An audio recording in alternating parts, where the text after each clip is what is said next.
Right now it's 20 degrees out. It's freaking cold. Chop it, chop it, chop it, sippin' sake. Throw a thick bitch on a Kawasaki. Perfect. Dropped out of school, now we done rich. This sound like some 4301 shit.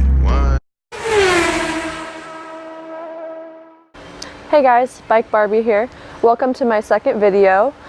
Today basically this video is going to be going over my second bike because my last video was the intro to my Ninja.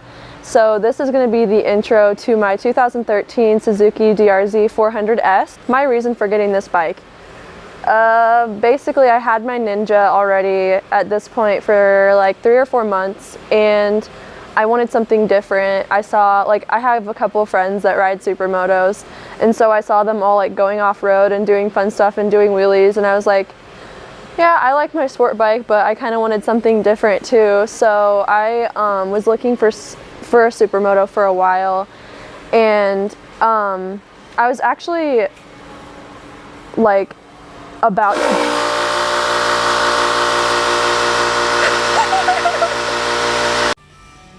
the air compressor just turned on by itself and I just had a heart attack. Where was I? So basically I was about to buy a Husqvarna. I went and I did some further research and I was Googling and stuff, and I'm sure they're great bikes, but like the stuff that I read just kind of turned me away from them. I heard that they're not very reliable, and then I called around to my local like mechanics and asked questions about them, and basically none of them could order parts for the older ones. I think I was looking at like a 2009 or something, and they said that any of the older ones like that will not have parts orderable for them, and none of the mechanics in my area would really work on Husqvarna. So I was like, that's probably not the best idea. So once I got over that, I kind of like had to reopen my mind.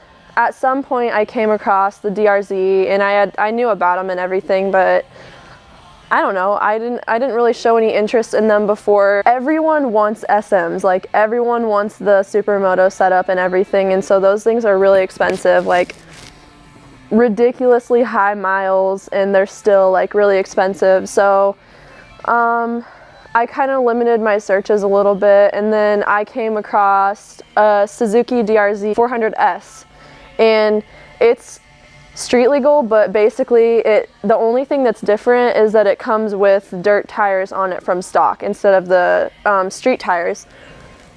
So obviously that's less of demand because you have to buy don't have to buy wheels for it, but eventually we'll probably have to buy wheels for it to ride it on the street. So it was a lot cheaper than an SM, and it wasn't in my area. It was in Minnesota, which is actually 5 hours away from Omaha, and so we took a little road trip to go pick that up and throw it in the back of my boyfriend's truck. It only had 1,200 miles on it when I got it, which was like really good, and it was only, I think I paid $4,400 for it. So that was a really good price for really low miles and not that old of a bike, and it was in great condition and everything.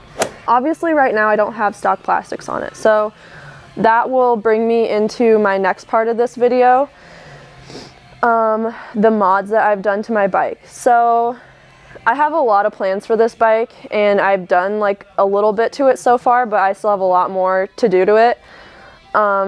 Obviously that all takes time and money. The first thing that I did to it was I bought lowering links for it.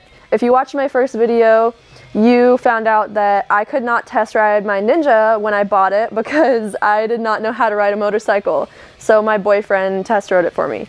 So this time around again, I couldn't ride it because it was too tall. Like, if I could have got on it and started it and like started riding, but any time that I would have had to come to a stop, I probably would have come to a crashing stop. So I had my boyfriend test ride this again too, and I trust him obviously, so I bought it. But I knew I was gonna have to put lowering links on any bike that I got, especially supermotos, because they're really tall, and it has knobbies, so that adds even like another inch or so to it. So I bought lowering links for this bike, just like some like aftermarket ones that fit like a huge spectrum of years for DRZ. I saw there's a kit that you can buy the lowering links with the adjustable kickstand, and then I like read some reviews, and apparently the adjustable kickstand was like bending on people or breaking or whatever, so I was like, I'll just get the lowering links and see what happens. If we have to saw the kickstand, then so be it. My dad's friend is a huge motorcycle guy, so I got really lucky because he can basically work on my bike and do anything I want for free. So I got those lowering links and I brought it to him, and he did all that, and they fit fine, and we lowered it, and he even lowered the forks for me too, so obviously the bike wouldn't have a low back end and a high front end.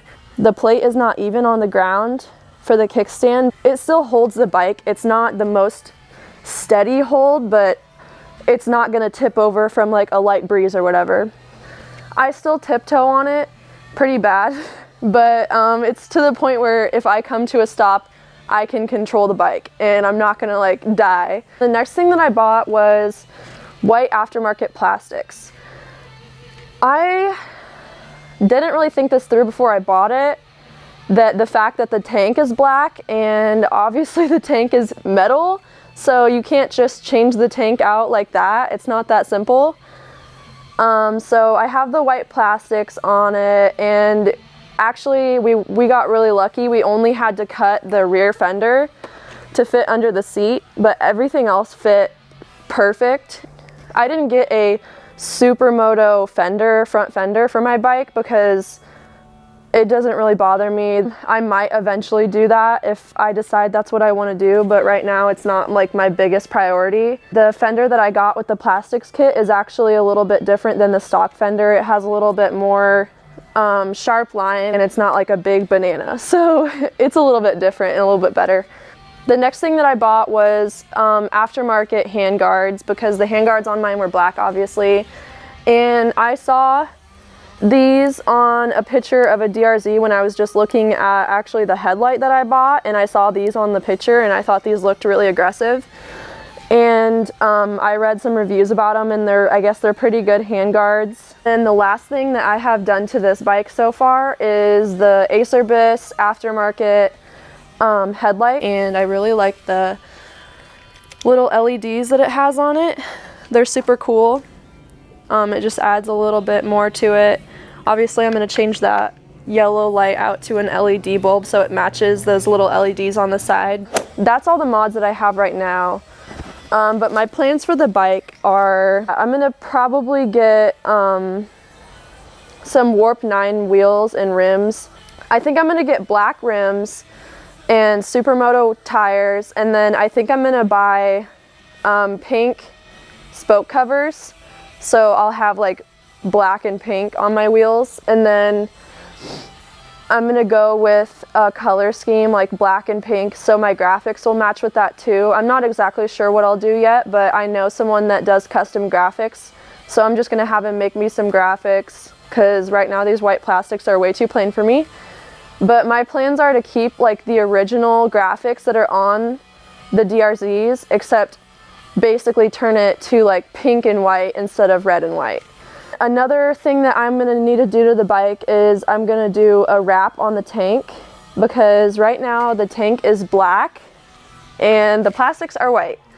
So my dad works at a sign company and they do vinyl wraps, so I could just take my tank off and bring it into him and they'll vinyl wrap it white, like pretty cheap for me. I'm gonna be getting an exhaust for sure. The exhaust on this thing is way too quiet. It sounds really trash. I'm planning on getting a Yoshi Mira or an FMF. I'm not quite sure yet, but I'm really leaning toward a Yoshi.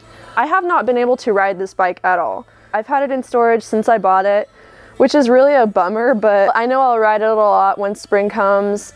With my vlogs, I'll switch off. Maybe not week by week, but whatever I feel like riding that day. So for people that like sport bikes, I'll have my Ninja on there. I'll be riding my Ninja on there, but then people that like supermotos, I'll be riding my DRZ on there. Just whatever I feel like doing that day, which I really like that about having two bikes. That's another reason I wanted to have two bikes, is so I could basically decide, okay, where am I going today? What am I doing? What bike do I want to ride today? So I didn't really explain in the last video why I wanted to start doing moto vlogging. But I don't really have like one specific reason. I have a couple of different reasons, and mostly just to like have fun, but kind of like make a stigma to like the point where I feel like, okay, this is not how I want to come across to the world of like other motorcycle riders. Like, I know a lot about bikes. I don't know everything mechanically about a bike. I know how to change my oil. I know how to change my oil filter.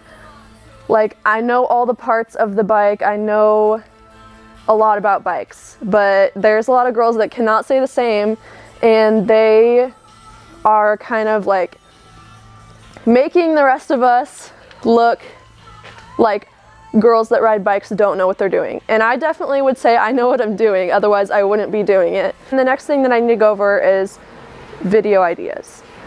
If you guys don't give me ideas of what to post on my channel, I'm not going to post anything until I either come up with an idea on my own or until I start riding and I can do weekly moto vlogs of me actually riding. So you guys won't be seeing videos for a while unless you give me suggestions either in the comments below, or you can go DM me on my Instagram, bikebarbie, or comment on one of my pictures on Instagram or whatever. Like, in some way contact me and let me know what you would like me to make a video about next.